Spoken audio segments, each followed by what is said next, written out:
안녕하세요. 법률사무소 아신입니다. 오늘 상담에서는 경찰 출석 요구 전화를 받은 의뢰인과 첫 대응 방법을 함께 확인했습니다. 의뢰인은 갑작스러운 경찰 연락에 큰 불안감을 느끼고 계셨습니다. 경찰에서 연락이 왔다는 사실만으로도 당황하는 분들이 많습니다. 하지만 첫 전화에서 어떤 말을 하는지는 이후 조사 과정에 영향을 줄 수 있습니다. 특히 사실관계를 충분히 정리하지 않은 상태에서 섣불리 답변하는 것은 주의해야 합니다. 상담에서는 경찰 연락의 목적과 사건 내용을 먼저 확인하는 것이 중요하다고 안내했습니다.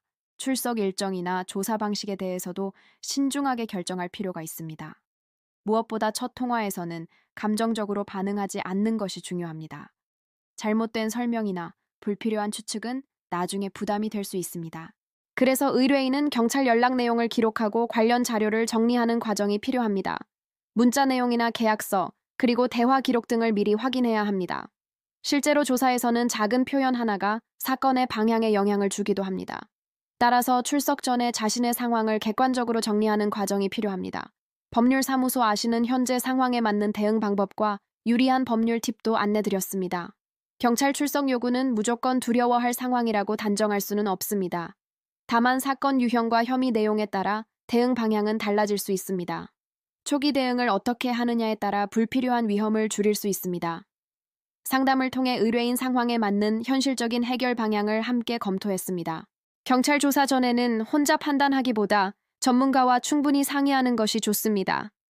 필요한 경우 조사 준비와 진술 방향을 미리 점검해야 합니다. 오늘 상담한 내용을 보면 비슷한 상황에 계신 분들께도 한 가지 말씀드리고 싶습니다. 경찰 출석 요구 전화를 받았다면 당황하지 말고 정확한 상황 파악부터 시작하시기 바랍니다. 저희 법률사무소 아시는 무리한 변호사 선임을 권하지 않고 있습니다. 상담은 최소 2곳 이상 받아보고 충분히 비교해 보시는 것이 좋습니다. 그 자리에서 바로 선임 계약을 하기보다 잠시 생각해 보신 뒤 결정하셔야 합니다. 선임료와 착수금은 적지 않은 비용이라 신중하게 판단하는 과정이 필요합니다. 덜컥 계약하고 착수금을 지불하면 전부 돌려받기 어려운 경우도 있기 때문입니다.